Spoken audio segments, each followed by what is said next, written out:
오늘은 변화해야 할 것은 오직 자신뿐이다. 네빌 고다드 강의 내용입니다. 구하고자 하는 이상이 마음 안에서 잠재적으로 존재하지 않는다면 어떤 것도 우리를 통해 절대 나타날 수 없습니다. 제가 2년 전에 출간한 더 서치에 나와 있는 저의 경험을 지금 다시 한번 말해서 강조해 보고자 합니다. 이 책은 의식의 법칙을 이해하는 데 도움을 줄 수 있습니다. 여러분 눈으로 보고 있는 것은 여러분 의식 안에 존재하는 것이기 때문에 외부에는 변화시켜야 할 것이 없고 오로지 자아만이 그 대상이 될 수밖에 없다는 사실을 잘 보여줄 것이라 생각합니다. 바닷가에서 한가한 시간을 보내고 있을 때였습니다. 저는 완벽한 상태에 대해 명상을 하면서 제가 바라보는 시선이 굉장히 순수해져서 어떤 부정한 것도 보이지 않고 모든 것들이 순수하게 다가오고 어떤 것도 비난하지 않는다면 어떤 모습일지 생각해봤습니다.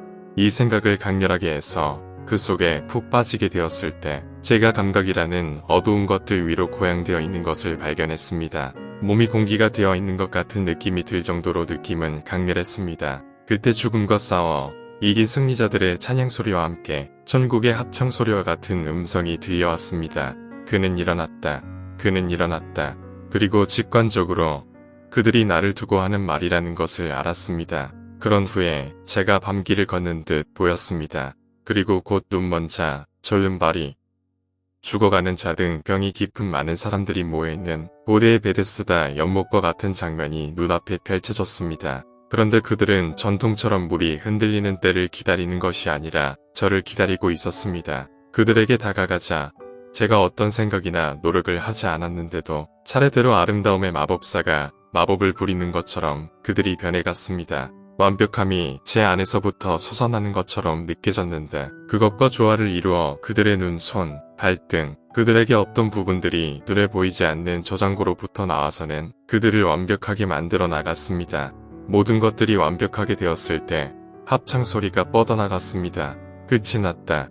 완벽함이라는 생각에 대해 집중된 명상을 했기 때문에 이런 영상이 나타났다는 걸 알고 있습니다.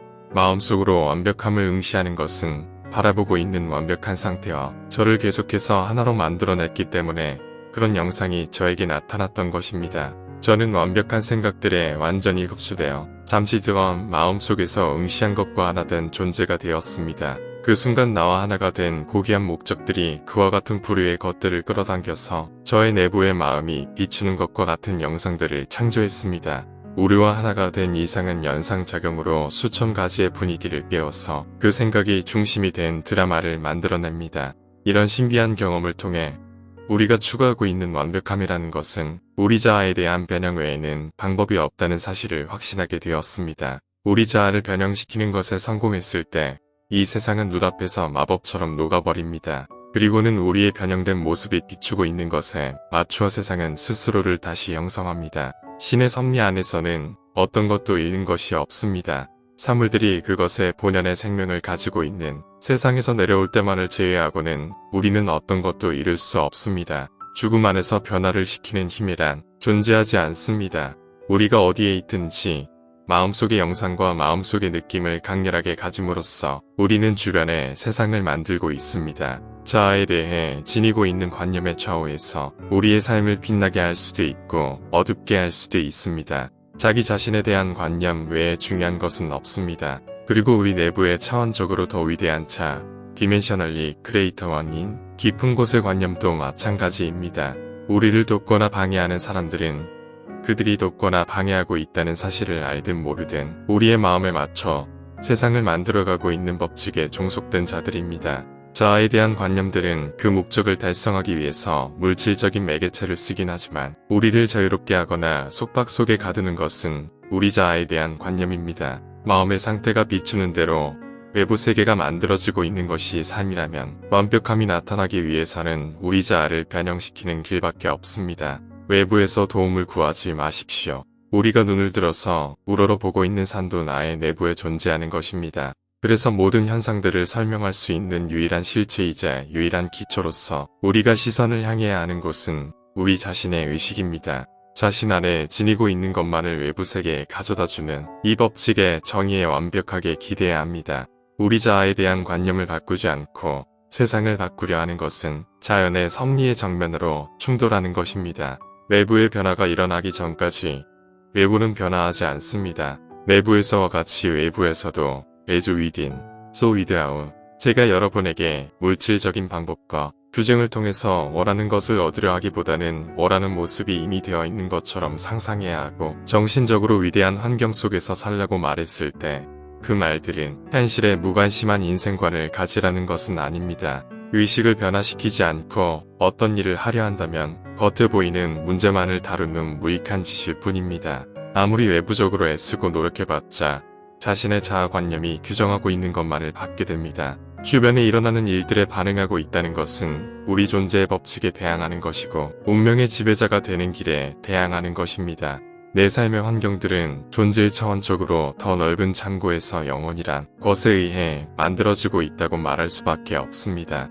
왜냐하면 자아관념에 의해서 삶의 환경들이 만들어지고 있기 때문입니다. 삶에 어떤 고통이 주어졌다면 그 원인을 찾기 위해 내부로 시선을 돌려야 합니다. 자아관념이 나를 이곳으로 데리고 와서 고통을 겪게 했기 때문입니다. 강렬한 명상은 숙고한 상태와 하나로 만들고 이런 합일이 일어나는 동안 우리는 변화된 의식과 조화된 환상들을 보고 경험을 가지고 행동을 합니다.